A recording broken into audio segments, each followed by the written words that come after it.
Welcome to i-TUTOR Economics NCERT series. We have completed chapter 1. Now let's begin with chapter 2, Sectors of Indian Economy.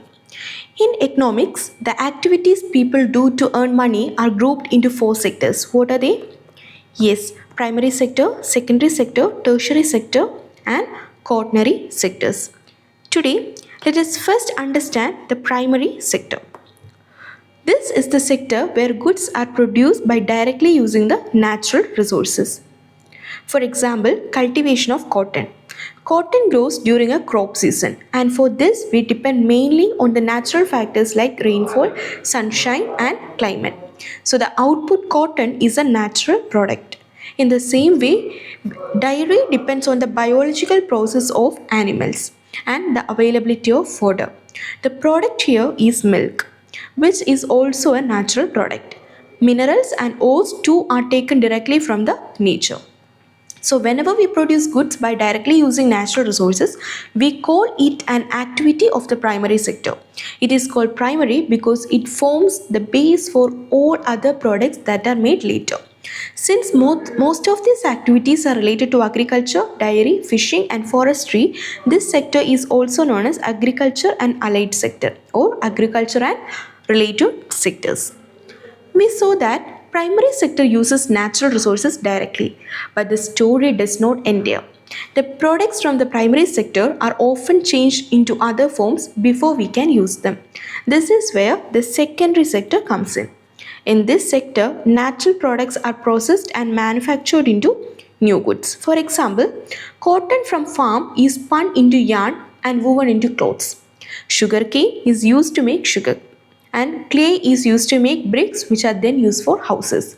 Since these activities are linked to industries and factories, the secondary sector is called industrial sector.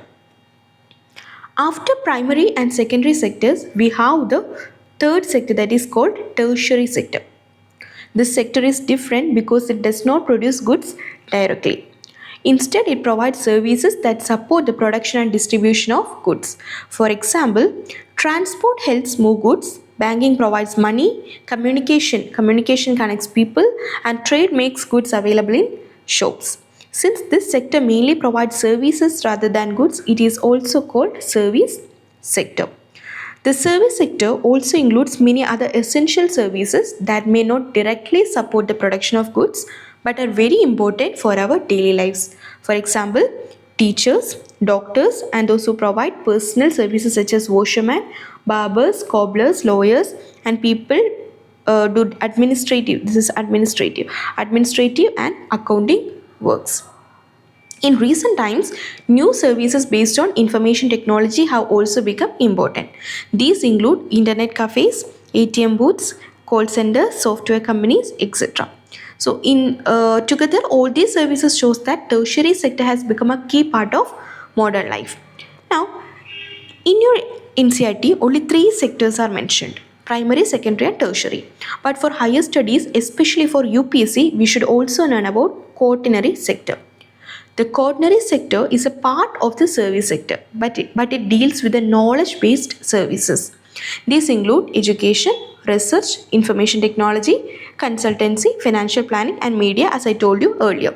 For example, a software engineer, a researcher in a lab, or someone giving financial advice all belongs to the quaternary sector. So, while the first 3 sectors focus on goods and basic services, the quaternary sector is about knowledge, innovation, and advanced services. Now that we have understood the primary, secondary, and tertiary sectors, the next step is to compare them. So, comparing the 3 sectors. Each of these sectors produce a large variety of goods and services, and each sector also provides employment to a large number of people. But in an economy, 1 or 2 sectors may dominate in terms of total production and jobs, while others may be relatively small in size. So when we compare the 3 sectors, we mainly look at 2 things. First one is how much goods and services are produced in each sector. That means production share. And the second one is how many people are working in each sector. That means employment share. How much goods and services are produced, that means production share, and how many people are working, that means employment share.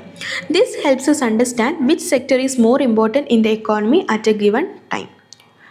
You might wonder, how do we count all the goods and services produced in each sector?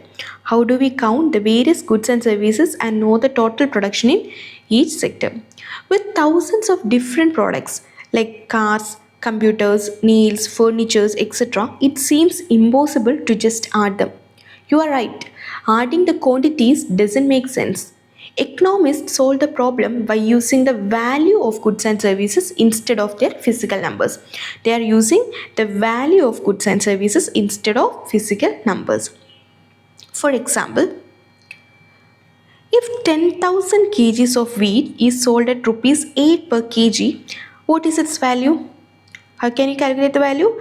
10,000 into 8. That means 80,000. So 80,000 is the value. So if 10,000 kg of wheat is sold at rupees 8 per kg, its value is rupees 80,000.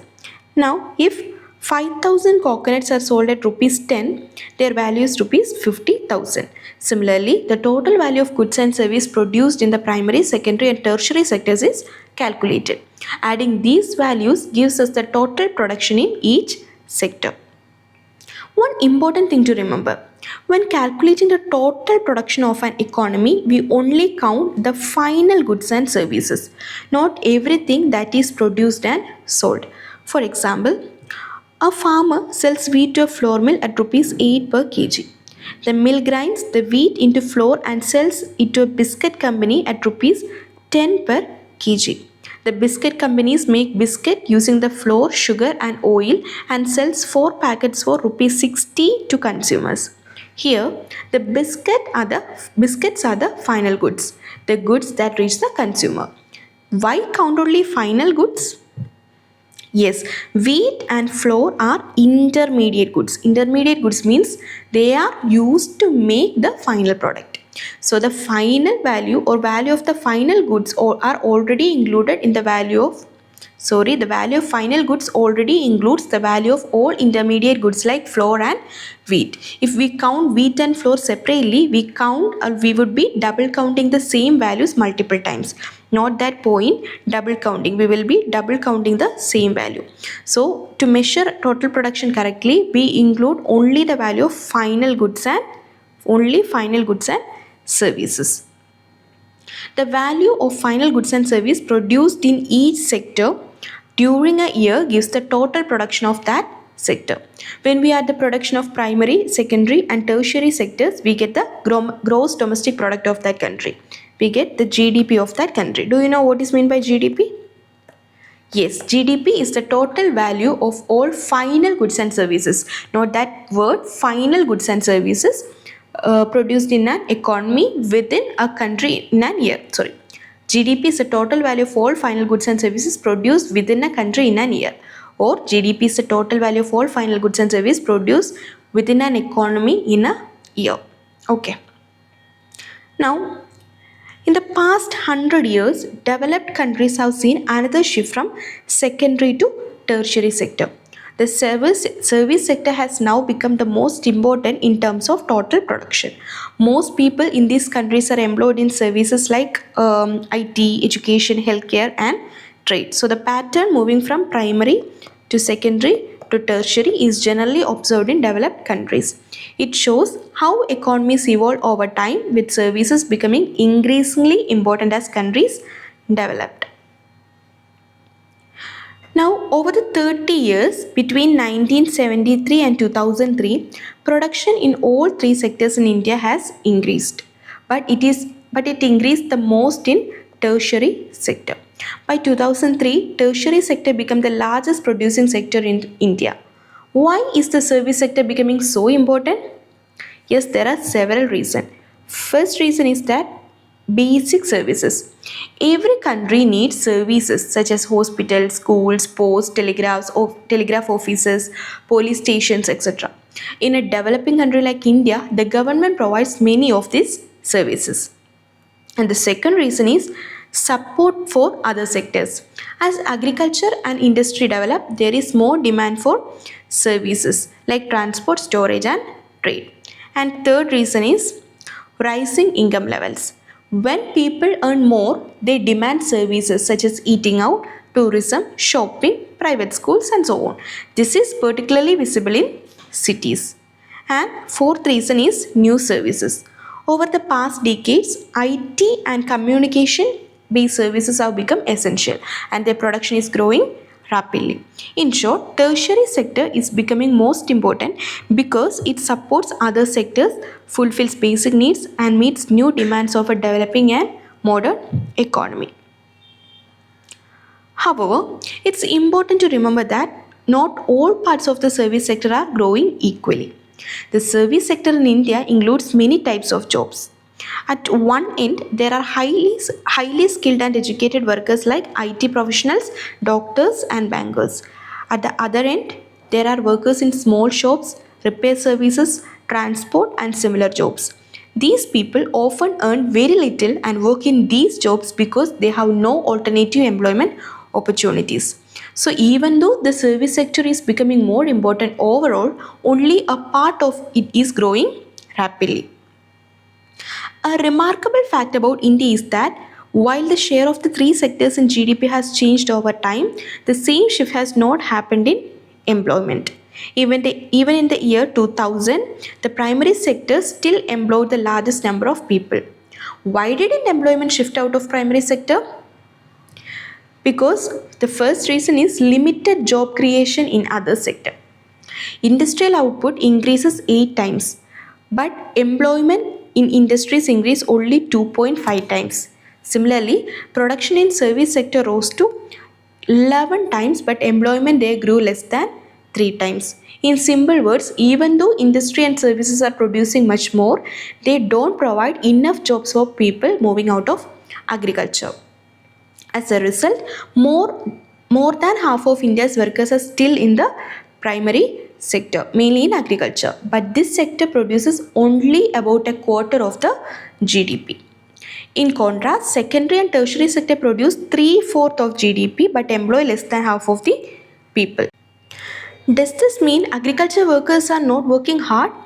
Not really. It means that there are more people working in agriculture than necessary. If some people moved out of agriculture, total production would hardly be affected. This situation is called underemployment. That means workers are not fully utilized in the sector they are working in. Let's take an example of a small farmer, Lakshmi. Lakshmi, who owns about 2 hectares of rain dependent land and grows crops like jowar and arhar. All 5 members of her family work on the farm throughout the year because there is no other work available. So at first glance, it seems everyone is working, but in reality, their labor is divided among themselves and no one is fully employed. This is called underemployment. People are apparently working, but they are not fully utilized because it is not immediately visible. It is called disguised unemployment. Okay, in short, even though everyone is working, the total output could be produced with few workers, showing that some labor is surplus. Now suppose a landlord Shukram. He hires 1 or 2 members of Lakshmi's family to work on his land.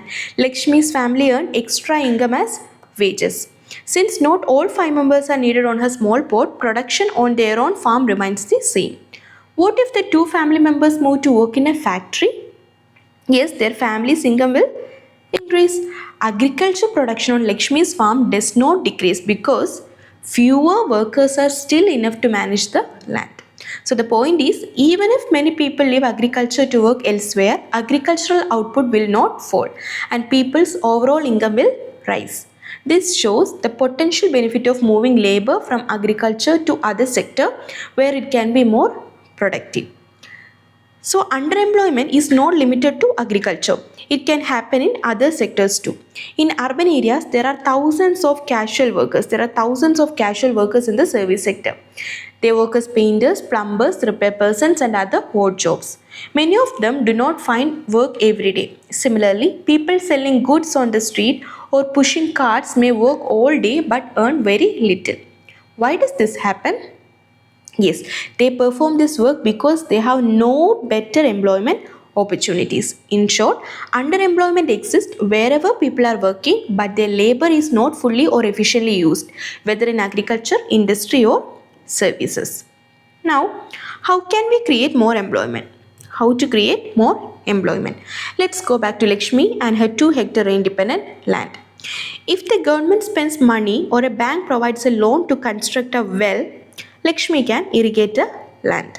She can grow a second crop like wheat in the Rabi season. Suppose a hectare of wheat provides employment to 2 people for 50 days. Now 2 more family members can work on their own land, creating additional employment. Suppose if a dam is built and canals dug to irrigate many farms, this would create a lot of employment within the agriculture. This helps reduce underemployment while also increasing agricultural production. In short, proper investment in agriculture and irrigation. Proper investment in agriculture and irrigation not only increases production but also provides more jobs. Now let's see what happens if Lakshmi and other farmers produce much more than before. Farmers need to sell the crops, right? So if the government invests in better transportation, rural roads, storage facilities, mini trucks, etc., they can reach the village efficiently. So this creates jobs not just for farmers but also in services like transport and trade. Lakshmi also needs seeds, fertilizers, equipments and pump sets to make full use of irrigation. Being a poor farmer, she may not afford these and might borrow at high interest from the money lenders. So if a local bank provides affordable credit, she can buy everything on time and cultivate her land effectively. So in short, employment and production can increase if the government provides irrigation, transport, storage and affordable credit. These measures help farmers like Lakshmi and also generate jobs in other sectors. Another way to tackle underemployment and create jobs is by promoting industries and service in semi-rural areas. If farmers grow pulse crops like arhar and chickpea, a dal mill can be set up nearby to process and sell them in cities.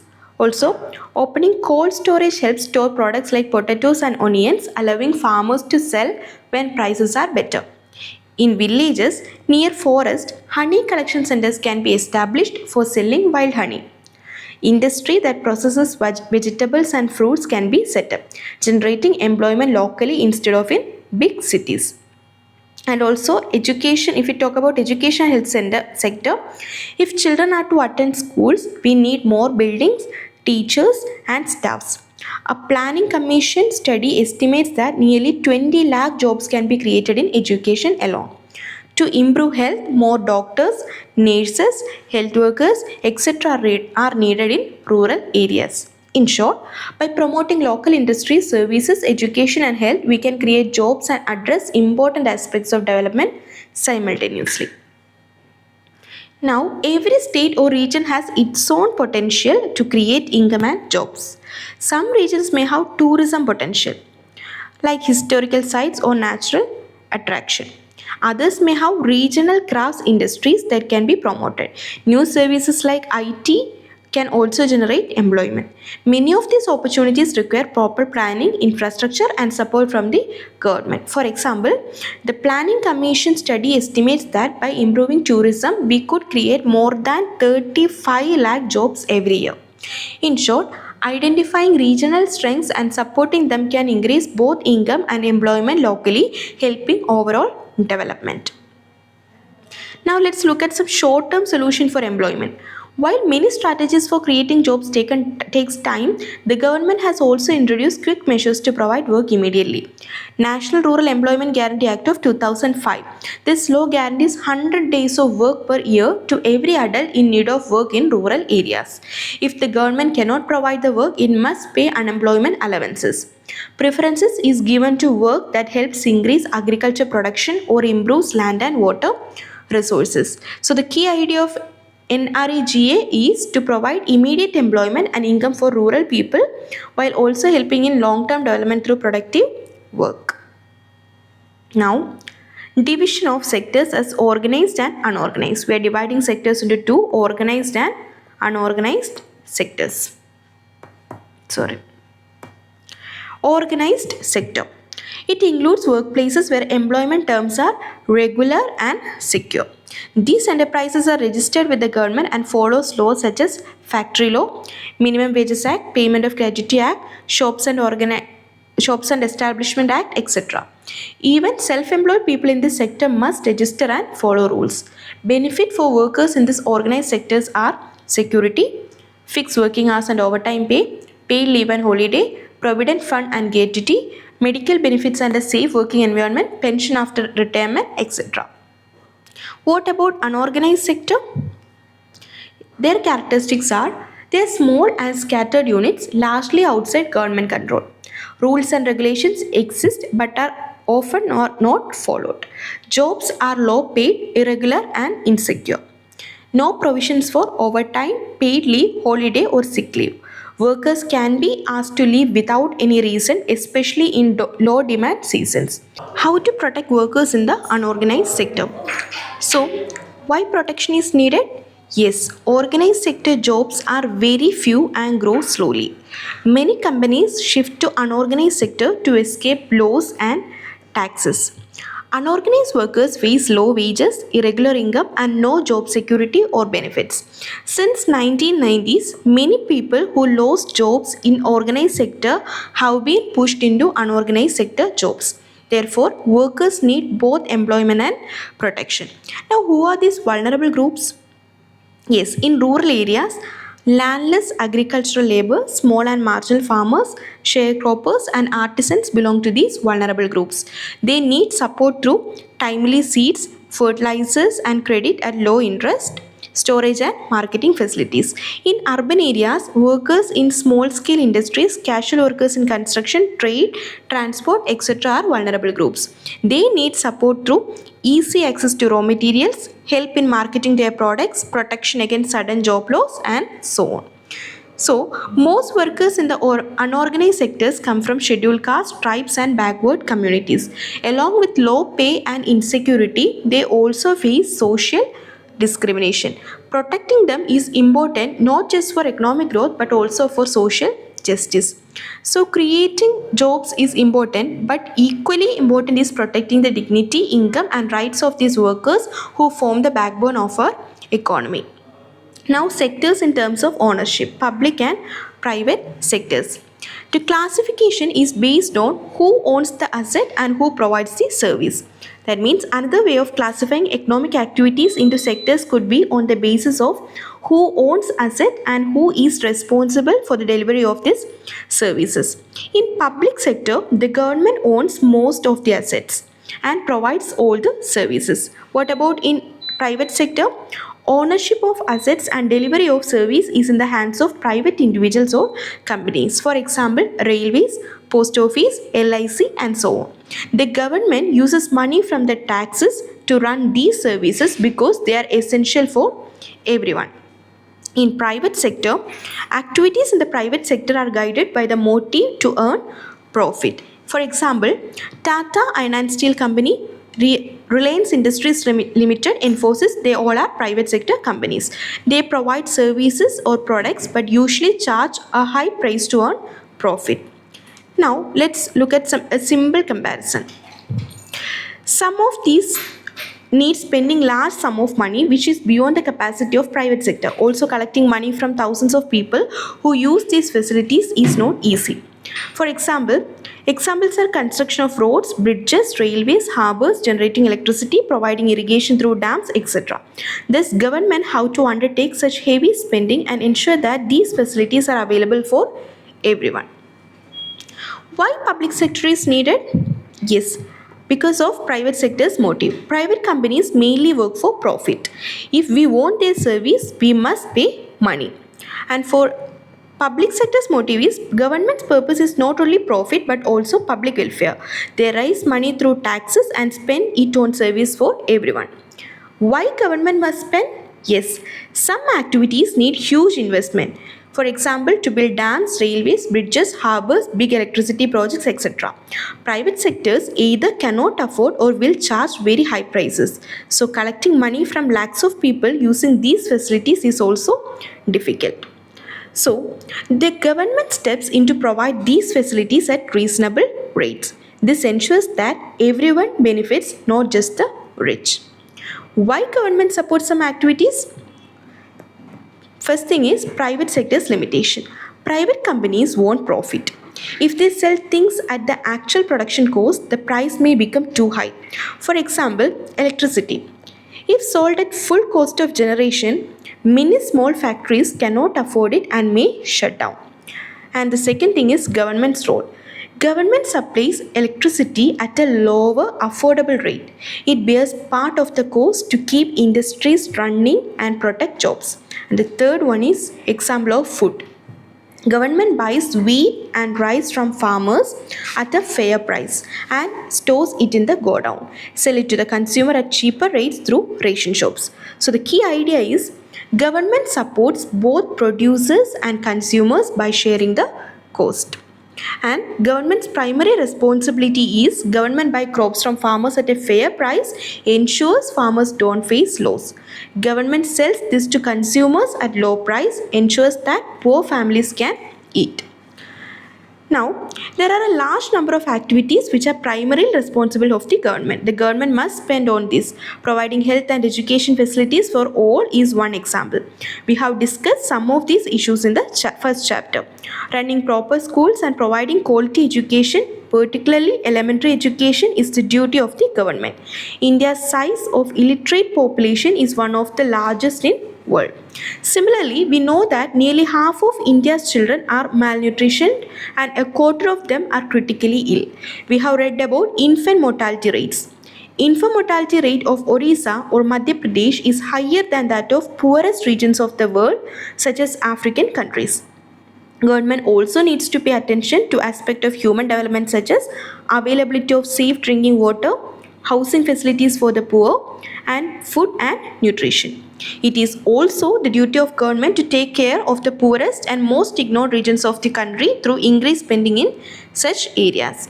So the government is not just about roads and electricity. Its real responsibility is to improve people's life, especially the poor and vulnerable. And that's all about this chapter. Thanks for watching. For more related contents, please do like, share and subscribe.